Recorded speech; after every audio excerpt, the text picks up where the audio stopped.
একদিন রমজান মাসে আল্লাহর একজন ওলি সফর থেকে বাড়িতে ফিরছিলেন। এমন সময় হঠাৎ রাস্তায় ইফতারের সময় হয়ে যায়। তিনি তখন তাড়াহুড়া করে একটি বাড়িতে গিয়ে উঠলেন এবং একজন সুন্দরী মেয়েকে দেখে তাকে সম্বোধন করে বললেন, হে মুসলিম বোন, আমি একজন রোজাদার, ভ্রমণ থেকে বাড়িতে ফিরছিলাম। হঠাৎ করে ইফতারের সময় হয়ে গেল, কিন্তু আমার ইফতার করার জন্য এক ফোঁটা পানিও নেই। দয়া করে আমাকে একটু পানি দিন যাতে রোজাটা ভাঙতে পারি। এটা শুনে মেয়েটি বলল, আপনি ঘরের ভিতরে আসুন, আমি ব্যবস্থা করে দিচ্ছি। অতঃপর মেয়েটি বিভিন্ন আইটেমের খাবার এনে পেশ করল। তখন আল্লাহর ওলি মহান রবের শুকরিয়া আদায় করে ইফতার করতে শুরু করলেন। কিন্তু তিনি জানতেন না যে এই মেয়েটি শহরের প্রসিদ্ধ একজন বেশ্যা। তার আসল নাম ছিল লাইলা, আর মানুষরা তাকে রাতের রানী বলে ডাকত। অতঃপর পরের দিন যখন আল্লাহর ওলি ঘুমাচ্ছিলেন, তখন তিনি স্বপ্নে দেখলেন সাদা পোশাক পরিহিত একজন ব্যক্তি এসে বলছেন, হে আল্লাহর বান্দা, তুমি একজন খাঁটি মুমিন হয়ে কিভাবে একজন বেশ্যার বাড়িতে গিয়ে ইফতার করলে? এটা শুনে আল্লাহর ওলি স্তব্ধ হয়ে গেলেন এবং বললেন, আমি তো জানতাম না সেই মেয়েটি খারাপ চরিত্রের মানুষ। যদি জানতাম তাহলে কখনো তার বাড়িতে যেতাম না। তখন লোকটি বললেন, যেহেতু মেয়েটি তোমাকে খাবার দিয়ে ইহসান করেছে, তাই তুমিও তার উপর ইহসান করো। যেভাবেই হোক তাকে খারাপ রাস্তা থেকে ভালো রাস্তার দিকে নিয়ে আসো। এটা শুনে আল্লাহর ওলি বললেন, এটা কি চাইলেই সম্ভব হবে? সে একজন প্রসিদ্ধ দেহ ব্যবসায়ী। শহরের ধনী মানুষেরা তার সাথে রাত কাটানোর জন্য যায়। সে কি তার পাপের রাজ্য ছেড়ে ফিরে আসতে চাইবে? তখন লোকটি খানিকটা রাগ দেখিয়ে বলল, সে পাপের রাজ্যে আছে বলে ভালো হতে চাইবে না, এটা তুমি কিভাবে জানলে? তার সামনে কি কখনো ভালো হওয়ার সুযোগ তুলে ধরেছিলে?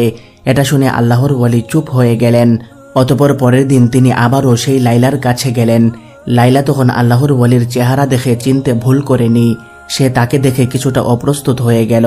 এই অবস্থা দেখে আল্লাহর ওলি বললেন, আমি তোমার কাছে সময় কাটাতে আসেনি, বরং তোমাকে একটি সত্য জানাতে এসেছি।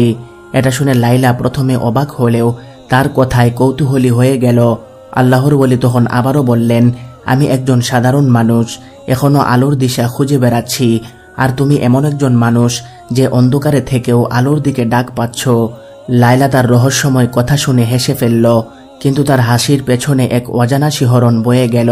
এই ব্যক্তি যেন তার মনের গোপন গভীরে লুকিয়ে থাকা প্রশ্নগুলো শুনতে পাচ্ছিল। অতঃপর তিনি এক টুকরো কাগজ লাইলার হাতে দিয়ে চলে গেলেন। সেই কাগজে লেখা ছিল, তুমি সৃষ্টি হয়েছ শুধু মানুষের বিনোদন দেওয়ার জন্য নয়, তোমার জন্মের উদ্দেশ্য আরো গভীর। তুমি কি সত্যকে জানতে চাও? এটা পরে লাইলা চিন্তায় পড়ে গেল। গভীর রাতেও লাইলা ঘুমাতে পারল না। তার হৃদয়ের মধ্যে যেন এক ঝড় বয়ে যাচ্ছিল। সে ভাবছিল, এই ব্যক্তি আসলে কে? কেন সে আমার কাছে এসেছে? অতঃপর পরের দিন লাইলা সেই লোকের সন্ধানে বের হয়ে যায়, কিন্তু বহু খোঁজাখুঁজির পরেও তার কোনো সন্ধান পেল না। অবশেষে লাইলা শহরের হাকিমের কাছে উপস্থিত হল এবং সেই পথিক সম্পর্কে তথ্য জানতে চাইল। হাকিম প্রথমে অবাক হলেও পরে ফিসফিস করে বলল, লাইলা, এই লোক কোনো সাধারণ মানুষ নয়। তুমি কি জানো সেই ব্যক্তিকে?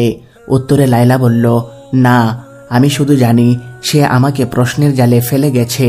তখন হাকিম বলল, আসলে লোকটি একজন সাধক, তার নাম জায়েদ।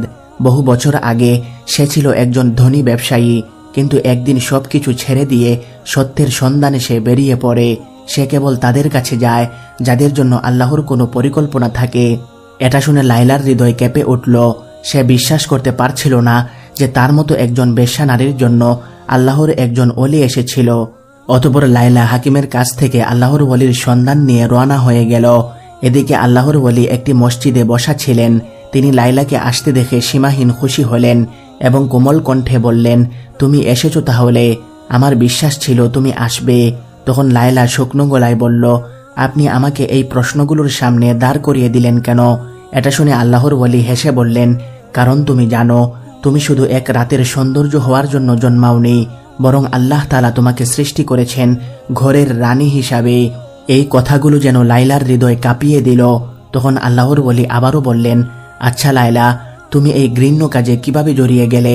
একবারও কি নিজের আত্মসম্মানের কথা চিন্তা করলে না? এটা শুনে লাইলার ভিতরটা কান্নায় ফেটে যাচ্ছিল। সে কেঁদে কেঁদে বলল, কোনো মেয়ে স্বেচ্ছায় নিজের সম্মান বিলিয়ে দেয় না, পরিস্থিতি তাকে বাধ্য করে এই কাজে নিয়ে আসে। আমি ছোটবেলায় দুর্ভাগ্যবশত আমার মা বাবাকে হারিয়ে ফেলি। তারপর একজন ব্যবসায়ী আমাকে দত্তক নেয়, কিন্তু কিছুদিন পর সে আমার সাথে বিশ্বাসঘাতকতা করে এবং একটি পতিতালয়ে চড়া দামে বিক্রি করে দেয়। তারপর থেকে আমি একজন পতিতা। লাইলার কথা শেষ না হতেই হঠাৎ তাদের কাছে ছুটে এলো দুইজন অস্ত্রধারী লোক। তারা এসেই বলল, লাইলা তার পুরনো জীবনেই থাকবে, এই রাতের রানী কখনো আলোর পথ ধরতে পারে না। এটা বলেই একজন অস্ত্র নিয়ে আল্লাহর ওলির কাছে এগিয়ে গেল। এই দৃশ্য দেখে লাইলার হৃদয় দপদপ করতে লাগলো। সে কি করবে কিছুই বুঝতে পারছিল না। একটা সময় লাইলা কাঁপাকণ্ঠে বলল, এই ব্যক্তিকে কোনো আঘাত করবে না, তার কোনো অপরাধ নেই। তোমরা বলো, এখন তোমরা কি চাও? তখন একজন অস্ত্রধারী বলল, তোমার ফিরে আসা দরকার। তুমি আমাদের পতিতালয়ের জন্য একজন রত্ন, আমাদের শক্তির উৎস। তুমি যদি চলে যাও আমাদের অস্তিত্ব বিপন্ন হবে। এই কথা শুনে লাইলা খুবই কষ্ট পেল। নিজেকে একটা পরাধীন ব্যবসার পণ্য হিসাবে মনে হচ্ছিল। তখন আল্লাহর ওলি নরম কণ্ঠে বললেন, লাইলা, মানুষের সত্যিকারের মূল্য তার অন্তরে লুকানো থাকে। তুমি যদি মুক্তি চাও তবে এখনই সিদ্ধান্ত নিতে হবে। তখন লাইলা গভীরভাবে শ্বাস নিল এবং শান্ত গলায় বলল, আমি আর সেই জীবনে ফিরতে চাই না। এই কথা শুনতেই একজন লাইলার দিকে ঝাঁপিয়ে পড়ল, কিন্তু তার আগেই আল্লাহর ওলি সামনে এসে দাঁড়িয়ে গেলেন। তখন অস্ত্রধারী একটা সজোরে ধাক্কা দিয়ে আল্লাহর ওলিকে মাটিতে ফেলে দেয়। এটা দেখে লাইলা চিৎকার করে উঠল এবং সাহস নিয়ে একটা পাথর দিয়ে আঘাত করল লোকটির মাথায়। অতঃপর চোখের পলকে সে আল্লাহর ওলিকে নিয়ে দৌড় দিল। তারা সর্বোচ্চ শক্তি দিয়ে দৌড়াচ্ছিল আর পেছন থেকে শোনা যাচ্ছিল ধাওয়া করার আওয়াজ। কিন্তু লাইলার মনে এখন শুধু একটাই কথা, আমি মুক্তি চাই, আমি সত্য চাই। এক পর্যায়ে তারা একটি পুরনো বাড়িতে আশ্রয় নিল। আল্লাহর ওলি জায়েদের কপাল থেকে রক্ত ঝরছিল, কিন্তু তার চোখে ছিল প্রশান্তি। তিনি ক্লান্ত গলায় বললেন, লাইলা, তুমি তোমার প্রথম যুদ্ধ জিতে গেছ। তখন লাইলা হাঁপাতে হাঁপাতে বলল, কিন্তু আমার পথ তো এখনো শুরুই হয়নি, না জানি আরো কি কি পরীক্ষা রয়েছে আমার জন্য। তখন জায়েদ মৃদু হেসে বললেন, এটাই তো আসল কথা, পথিকের যাত্রা কখনো এত সহজ হয় না। এদিকে শহরের অন্য প্রান্তে অস্ত্রধারীরা আবারও জড়ো হচ্ছিল। তারা জানত লাইলা পালিয়ে গেছে, কিন্তু তারা এটা জানত না যে লাইলা আর আগের সেই রাতের রানী নেই। এদিকে পুরনো বাড়িতে লাইলা আর জায়েদ লুকিয়ে ছিলেন। লাইলার হৃদস্পন্দন তখনও দ্রুত চলছিল, কিন্তু তার মনে এক নতুন অনুভূতি কাজ করছিল। এজন্য এক ধরনের সাহস, এক ধরনের মুক্তির স্বাদ। অতঃপর লাইলা জায়েদকে ফিসফিস করে বলল, আমরা এখন কি করব? তখন জায়েদ ভেবেচিন্তে বললেন, তোমাকে শহর ছাড়তে হবে, কিন্তু এই অন্ধকার জগৎ তোমাকে সহজে যেতে দিবে না। এটা শুনে লাইলা এক মুহূর্ত চুপ করে থাকলো। তারপর বলল, কিন্তু আমি কোথায় যাব? আমার তো এই দুনিয়ায় কেউ নেই। তখন জায়েদ বললেন, আল্লাহর দরবারে যার কেউ নেই সেই সবচেয়ে শক্তিশালী। আল্লাহর উপর আস্থা হারাবে না। তিনি ওয়াদা দিয়েছেন, কেউ যদি আল্লাহর রাস্তায় যাওয়ার জন্য চেষ্টা করে তাহলে তিনি অসংখ্য রাস্তা খুলে দিয়ে সাহায্য করবেন। অতঃপর তারা রাতের বেলা শহর ছাড়ার জন্য বের হয়ে গেল, কিন্তু কিছুক্ষণ যাওয়ার পর দেখতে পেল অদূরে এই সীমান্তে অস্ত্রধারীরা টহল দিচ্ছে। এই দৃশ্য দেখে লাইলা এক গভীর শ্বাস নিল। তখন জায়েদ অভয় দিয়ে বললেন, ভয়ের কিছু নেই, শহরের একটি গোপন সুড়ঙ্গ পথ রয়েছে যা অনেক পুরনো। তার ব্যাপারে কেবলমাত্র কিছু অভিজ্ঞ লোকই জানে। আমরা সেই পথ দিয়েই পালাবো, তুমি অযথা ভয় পাবে না। তখন লায়লা মুচকি হেসে বলল, কিসের ভয়? আপনি যেহেতু সাথে আছেন তাই ভয় পাওয়ার কিছুই নেই। তবে যেভাবেই হোক আমি মুক্তি চাই। অতঃপর তারা সুড়ঙ্গ পথ দিয়ে চলতে লাগলেন। কিছুক্ষণ যাওয়ার পর হঠাৎ পেছন থেকে পায়ের শব্দ শোনা গেল। অস্ত্রধারীদের কেউ হয়তো পিছু নিয়েছে। জায়েদ তখন লায়লার দিকে তাকিয়ে বললেন, এবার তোমার উপর নির্ভর করছে লায়লা, তুমি কি সত্যের পথে এগোবে নাকি আবার অন্ধকারে ফিরে যাবে? তখন লায়লা এক মুহূর্তের জন্য চোখ বন্ধ করে বলল, আমি আলো চাই, আমি অন্ধকারে যেতে চাই না। লায়লা কিছুক্ষণ চুপ থেকে আবারও ফিসফিস করে বলল, আমরা কি তাহলে ধরা পড়ব? তখন শান্ত গলায় জায়েদ বললেন, সত্যের পথ কখনোই সহজ হয় না, কিন্তু যারা আল্লাহর উপর ভরসা রাখে তারা কখনো হেরে যায় না। এভাবে চলতে চলতে সুড়ঙ্গ পথের ওই পাশে গিয়ে দেখল সামনেই রয়েছে একটি লোহার দরজা, যা কেবলমাত্র বাহির থেকে খোলা যায়। এটা দেখে লায়লা নিরাশ হয়ে বলল, এখন কি হবে? পেছন থেকে অস্ত্রধারীদের ধাওয়ার শব্দ আসছে। তখন আল্লাহর ওলি জায়েদ দোয়া পড়ে ধীরে ধীরে দরজার একটি অংশে বিসমিল্লাহ বলে ধাক্কা দিলেন। সঙ্গে সঙ্গে দরজাটি দপাস করে মাটিতে পড়ে গেল। তখন তারা আলহামদুলিল্লাহ বলে বের হয়ে আসলেন।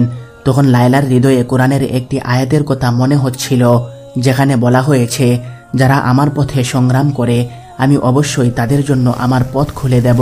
অতঃপর তারা ক্লান্ত শরীরে মরুভূমির পথে দৌড়াতে লাগলেন। আর একটু সামনে গেলে হয়তো তারা তাদের নাগালের বাইরে চলে যাবে। এমন সময় লায়লা পিছন থেকে একটা আওয়াজ শুনতে পেল। পিছনে তাকিয়ে দেখতে পেল অস্ত্রধারীদের একটা তীর জায়েদের দিকে ছুটে আসছে। লায়লা তখন নিজের শরীরটা জায়েদের সামনে নিয়ে তীরটি নিজের শরীরে নিয়ে নিল। ফলে লায়লা ধপ করে মাটিতে লুটিয়ে পড়ল। তখন জায়েদ বিস্ময়ে চিৎকার করে তার দিকে তাকিয়ে দেখলেন যে রক্ত তার জামাকাপড় ভিজিয়ে দিচ্ছিল, কিন্তু লায়লার চোখে ছিল প্রশান্তি। সে বলছিল, আমি এখন মুক্ত, আমি অন্ধকার থেকে বেরিয়ে এসেছি। ঠিক তখন ওই মরুভূমির গভীর থেকে কয়েকজন রহস্যময় মানুষ এসে হাজির হলো। তাদের একজন জায়েদের কাঁধে হাত রেখে বলল, তোমরা সত্যের পথের যাত্রী, তাই আল্লাহ তাআলা আমাদেরকে পাঠিয়েছেন তোমাদের সাহায্য করার জন্য।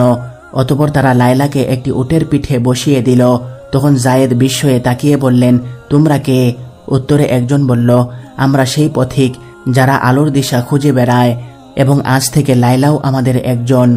এদিকে অস্ত্রধারীরা দূর থেকে সেই অদ্ভুত পথিকদেরকে দেখে তারা দাঁড়িয়ে গেল। তারা আর এগিয়ে যেতে সাহস করল না।